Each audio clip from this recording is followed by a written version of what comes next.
What is going on in here? 13% state of charge, it says. I don't think that's true, actually. Hello, my friends, and welcome back to the Off-Grid Garage here in sunny and bitter cold Australia. It is so cold, you won't believe it. There's an ice-cold wind. It feels like negative 25. Yeah, I can remember negative 25. Feels like this, actually. And we have 7 amps outside, 17% state of charge. Still getting 800-900 watts of power. It is 3:45 p.m. The sun will be setting in a bit over an hour. Guys, in today's video I want to give you a bit of an update about the charging and discharging situation of our test rig here.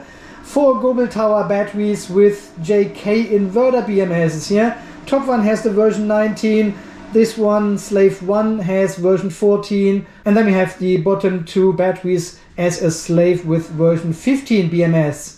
And as a comparison, we have connected the Victron Smart Shunt here. And about 4 or 5 weeks ago, we reset this whole tower and the Smart Shunt to 100% state of charge when everything was fully charged. And then I used this battery here solely to charge my wife's vehicle and recharge from the pool fence system. And right after the next day, I gave you already an update about what is happening in this tower.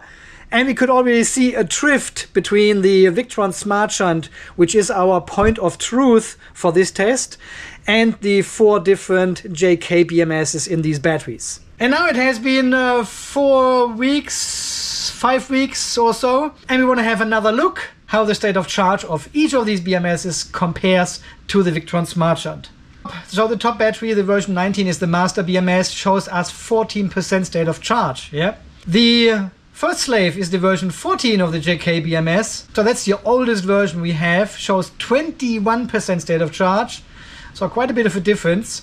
Slave number 2, a JK version 15 BMS, shows us 2% state of charge. 2% at almost 53 volts. I mean, come on, right? And the 4th battery, which is slave number 3 with a JK-Inverter BMS version 15 as well, shows us 12% state of charge. So we've got a whole variation of state of charge calculations, estimations here in this pack. But we want to see how much has the Smart Shunt measured in the same time. The Smart Shunt has calculated, measured a state of charge of 33%. 33%. So the winner here, again, is the version 14 of the JK-Inverter BMS. This is with 21, the closest to 33. But you can see the ginormous drift we have from these 4 BMS in comparison to the Victron Smart Shunt with 33.1% state of charge. Incredible!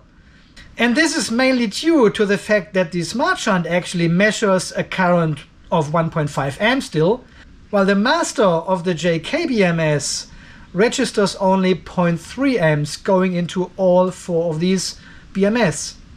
And here clearly the master BMS 0.00 amps, slave 1 0.33, 0.0, 0.0. Only the version 14 BMS is actually registering some sort of current at the moment.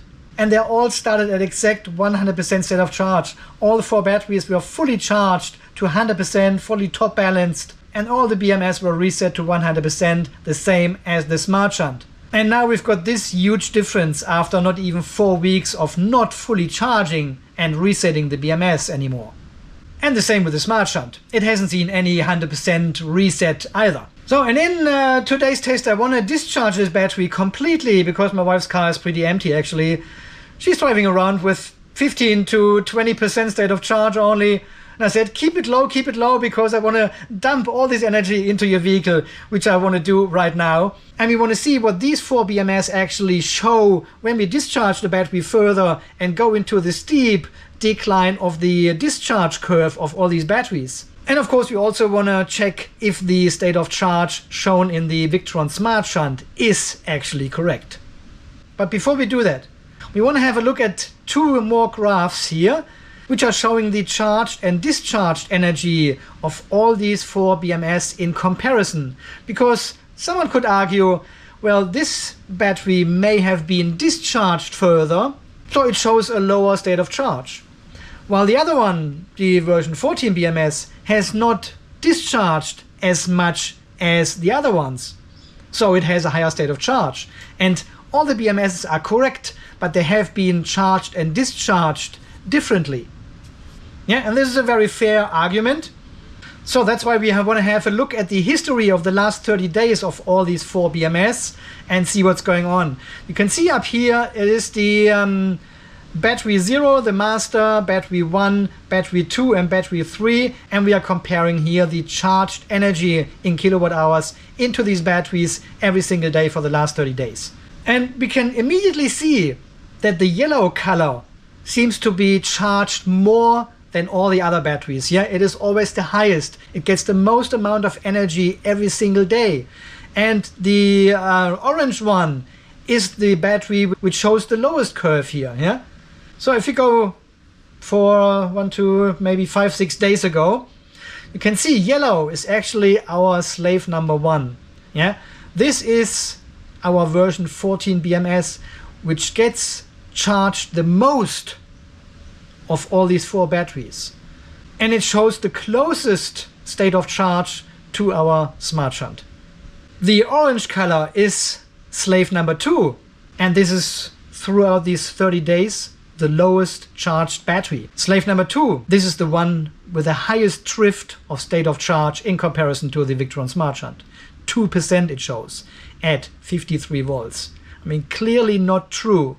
But isn't that interesting that the battery which gets charged the most is actually the most accurate, and the battery which is charged the least is the most inaccurate BMS.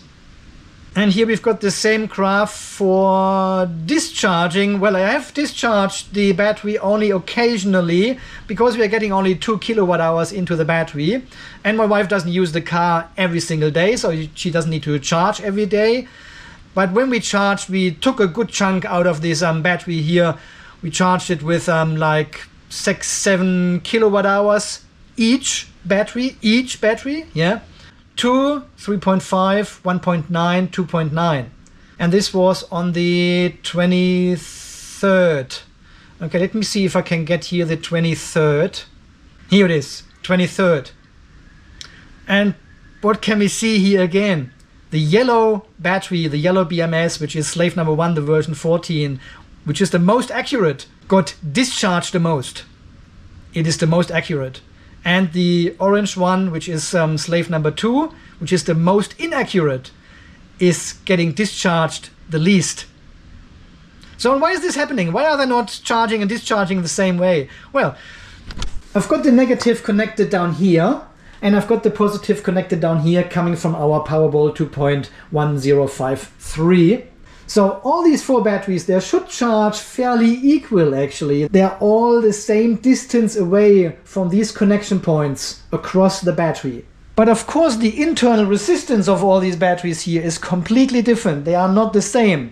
And obviously this battery here has the highest internal resistance and therefore charges slower and discharges slower, while this battery here with the version 14 BMS has actually the lowest internal resistance, charges the fastest. Very easy for this battery to give more energy and take more energy because of the low internal resistance in comparison to all the other batteries. And this is why we can see the yellow and the orange BMS being the top or bottom for both charging and discharging. And going back into this graph here for a moment with the charge energy shown, you can also see that the blue one is the second and the green one is the third. Yeah, and this is pretty consistent as well. They are close together sometimes here, but this can be due to temperature differences in the box. Well, here it is actually reversed. Here's the green one is the second and the blue one is the third, but everything else is pretty consistent. Blue second, green third, and orange is the last.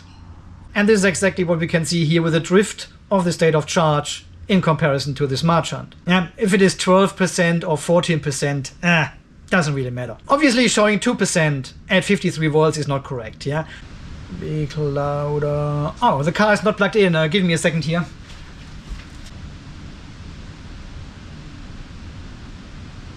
There we go, it's plugged in now. Okay, we're charging in manual mode because we want to fully discharge this, these 4 batteries here. If the car can take it, I'm not sure. Can actually have a quick look. Use the Car Scanner Pro to log into the vehicle. Do I get Bluetooth connection here? May have to start charging first. Okay, let's start charging here with 10 amps. And we are at 23% state of charge the vehicle is. Okay, this is now discharging our battery shelf, obviously. So what I'm going to do is we're going into controls and start the Phoenix inverter here, which will then activate the Phoenix inverter, which will then pump in the energy into our off-grid system and discharges the vehicle. Yep, it has kicked in right now. So we should see about 2 kilowatts or something going out of this Google tower now. 41.9 amps. The Smart Shunt shows 41.6, so very close together, the higher the current goes. But obviously during solar charging this is not the case, because we are having far lower currents. Yeah, 2.2 kilowatts into the vehicle, and 2.1 is coming from the Google tower, and only 100 watts is being added by the Multi-Plus from our battery shelf. So the discharge is actually fairly low. That is fine. Okay, we just need to wait now until the battery is fully depleted, and we want to have a look. Where are we? And look at this, you can see it here again. Slave number 1 has the highest discharge current, 14 amps, 9 amps, 8.7, 10.8. So this one is the highest, this one is the lowest. And this is exactly what we can see in these curves here. Alright my friends, it is close, it is 11:30 late night show PM. We are on 46 volts, we are still discharging. Obviously all the BMSs are showing 1%. The Smart Shunt still shows 5.4%, which is a bit too high, but it is still closer than all of the BMS, obviously. Yeah, Master shows 1%, 1%, 1%, 1%. So we are at 2.8 volts, 2.85, 2.85, 2.74. So obviously this one is the lowest, and this BMS will reset to 0% in this case, the first. So, and I'm really keen to find out how many more ampere hours we have actually discharged the batteries with since we hit the 1%. Since this point of time here, 1632.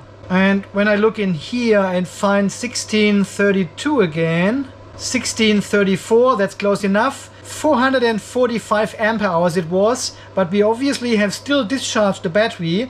And look at this, we are now at 518, yeah? This is basically the slack the BMS did not measure correctly. And this is like 55, 673 ampere hours. That is a lot. So I'm doing all the maths later on, but we want to discharge the batteries now, so they're all showing 0, 0, 0. And everything turns off at 2.5 volts. So and here we can see this again. The yellow BMS, yeah, slave number 1, version 14 BMS, has delivered the most kilowatt hours into our vehicle charging session, while the orange one delivered the least amount of energy into this. So this is what we have seen in the previous graphs as well. Yellow was always on the top, and orange was at the bottom, yeah? Due to the internal resistance of these two batteries, they deliver more and deliver less. Okay, we just need to wait. At 2.6, this BMS will reset to 0%. And then obviously it will continue to discharge until the cell hits 2.5 volts. And then this BMS turns off, it disconnects this battery, the other 3 batteries will still go on.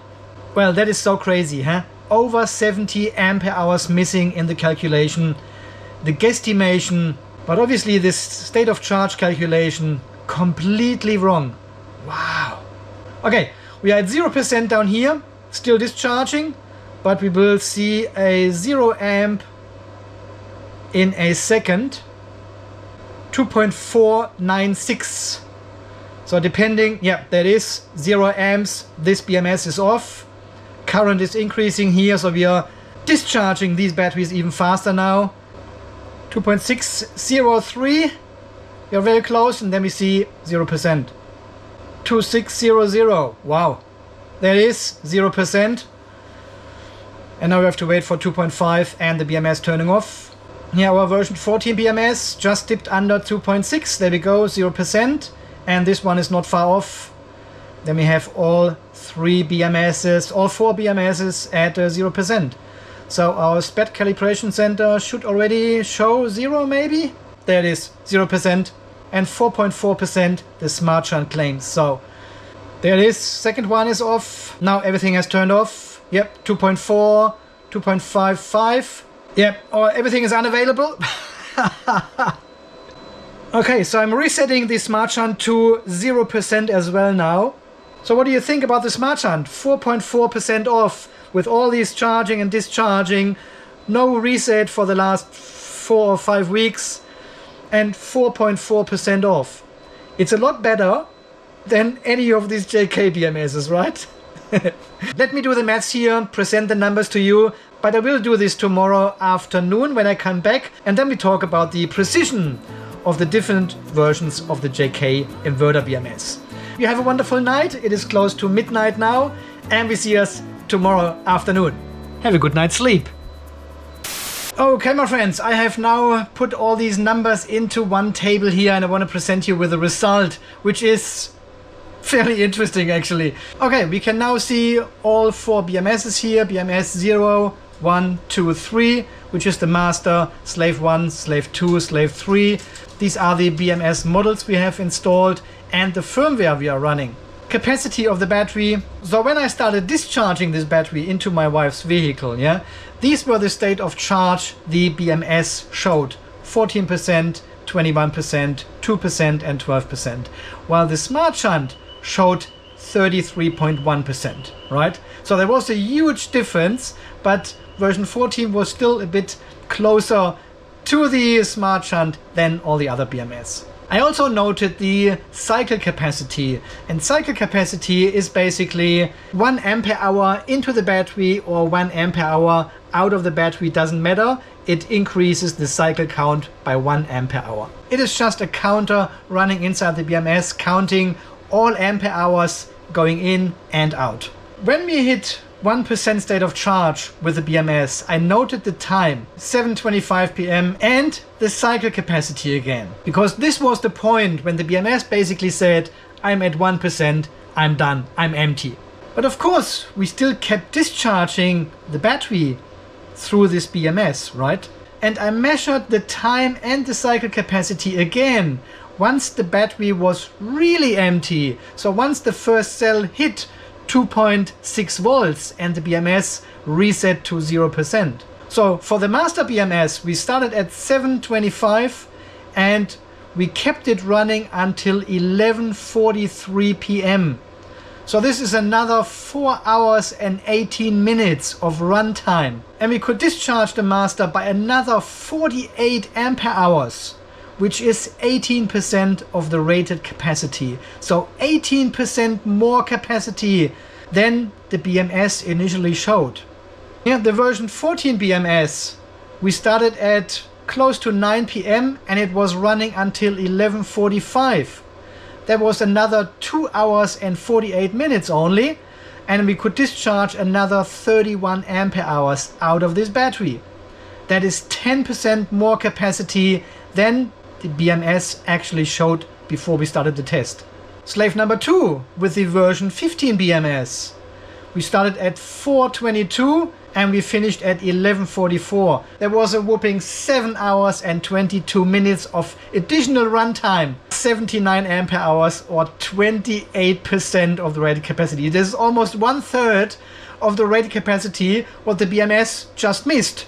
It just didn't calculate for it. Yeah, and the last one with exactly the same BMS, version 15, same firmware version, everything the same, but slightly bigger battery with 304 ampere hours.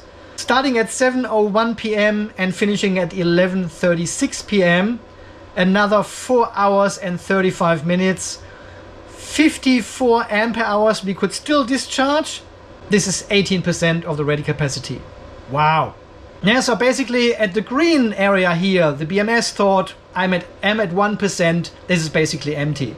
But here in the orange area, we could actually see what we could discharge further. And here at the end, it shows us the state of charge deviation. So now, interesting game here. If you would take the deviation, so basically how much was the BMS off, and add the BMS calculated state of charge on top of that, so take 14% plus the 18% which it was off by, that makes 32%. So very, very close to our point of truth, the Victron Smart Shunt. And if you do this for the other BMSs here, 21%, which the BMS thinks it is, while we measured another 10% were missing, so 21% plus 10%, 31%. Again, very close to the Victron Smart Shunt. Here, version 15 BMS thought it is at 2% state of charge, but we could discharge another 28% of the rated capacity. So 2% plus 28 makes 30. Close to the Smart Shunt again. And the last BMS as well, 12% it thought it is on, but we could discharge another 18% out of it, makes together 30%. So if all these different JK-Inverter BMSs would measure the capacity in and out of it correctly, we would be very, very close, within 3% of the Victron Smart Shunt. And nobody would complain ever. Nobody would complain. I would say if we have a 5% deviation after 5 weeks, not fully charging, not resetting a BMS or a Smart Shunt, that is absolutely fine, you know. We are dealing with lithium iron phosphate, so we can only count the ampere hours in and out of the battery. We cannot use any voltage because we are in a super flat area of these charge and discharge curves, and there's no difference in voltage anymore. But the cycled capacity is what the BMS needs to use to calculate the state of charge. But we can see it is not correct. And throughout these 5 weeks I've taken different screenshots. Here's one of them, for example. Here, the Smart Shunt measures 1.2 amps, but the JK-BMS is connected together in parallel, measure only 0.1 amps. I've got another example here, 34.8 amps, and the Smart Shunt measures 34.8 amps as well. So the higher the current goes, the more precise the JKs actually measure. Another example here, 21.9 amp measures the JK, 22.7 amps measures the Smart Shunt. So it's a little bit better the higher the current actually gets. But there are still almost 1 amp missing, yeah? And over 1 hour, that is 1 ampere hour, which is the difference between the JK and the Victron Smart Shunt. And over time, this 1 ampere hour adds up, obviously. And as you can see here in the table, it adds up to 49, 31, 79 ampere hours or 54 ampere hours. So you can see how these numbers all come together again. So the additional capacity we have measured here and the state of charge makes sense again if we add this up to what the BMS thinks the state of charge is, and we are coming very, very close to the Victron Smart Shunt. And we probably would even get a bit closer with that if we would use the same BMS in each of the battery and the same capacity, the same chemistry in each of the battery.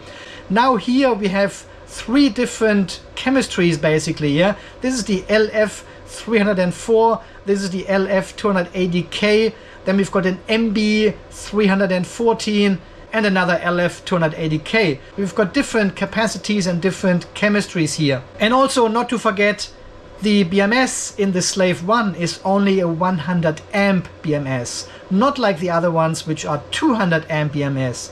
And I have asked Qigong if they are using the same shunt inside these BMS, regardless if it's 100, 150 or 200 amp BMS, and they said no. These BMS have different shunts built in. And you can probably remember the screen which I showed you in this video here, where none of the BMSs actually registered any current, but the Slave 1 with the 100 amp BMS measured 0.33 amps. Yeah, it has a far finer resolution and can measure these lower currents, while all the bigger ones, the 200 amp BMSs, they cannot measure, they cannot recognize any of these small currents, and they go basically through undetected. It still charges the battery or discharges it, but the BMS is not aware of it. And that's why we see such a huge drift in state of charge in comparison to the Smart Shunt. So of course there are certain factors here which makes this whole thing a bit unstable and inaccurate, like the cell capacity, the cell chemistry, and also the different size of the BMS. But overall, the tested and measured data, we are super close to the Victron Smart Shunt, which tells us what the BMS is measuring is correct, and what is still left in the battery, which is not measured by the BMS, but measured by our test here, is correct as well. And together, it shows almost the same as the Victron Smart Shunt. And this whole drift is by no means a single thing. Have a look at this graphic here, which I got from my friend Ivan in Western Australia. He's got a fairly large system with 30 kilowatt of inverter power and 10 of global power batteries in parallel. They all have the version 15 of the 200 amp in JK-Inverter BMS. And he hasn't fully charged his battery for the last 4 weeks either. But look at the state of charge here, 53.6%, then the next one has 1%, 4.4, 1%, 32.7, 11.5, 4.1, and so on and so on. 59 is the highest, between 59 and 0%. And in this case, 0% is probably right, because we are at 44 volts peak voltage, and his system has already flipped over to the grid again. But as an average, the JK Master BMS still reports 19% to the Victron system. So that is totally crazy. And these are the exact same batteries, the exact same BMS, the exact same firmware. Everything is the same. And still, look at this drift. Okay, my friends, I think so far this test for today, a very deep dive into the JK-Inverter BMS is measuring the capacity after the BMS thinks it is empty, and then comparing the results to the Victron Smart Shunt. So the question is now, what are we going to do? Yeah, we definitely need a better solution measuring the capacity of lithium iron phosphate batteries here than we have right now with the JK-Inverter BMS. So from here there are probably two different pathways. You either have a Victron system and you can install a Victron Smart Shunt, and then you can set this Victron Smart Shunt as your battery monitor. You can still use all the JK-Inverter BMSs in parallel and use all the safety features, so the BMS will actually throttle down your inverter if one of the battery banks has an overvoltage situation or an over temperature situation.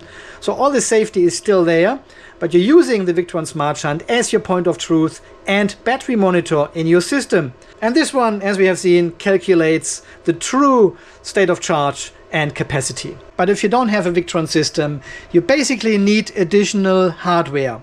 This could be either the iBMS, so the new version of the PIDA boards, or something like the battery safety controller.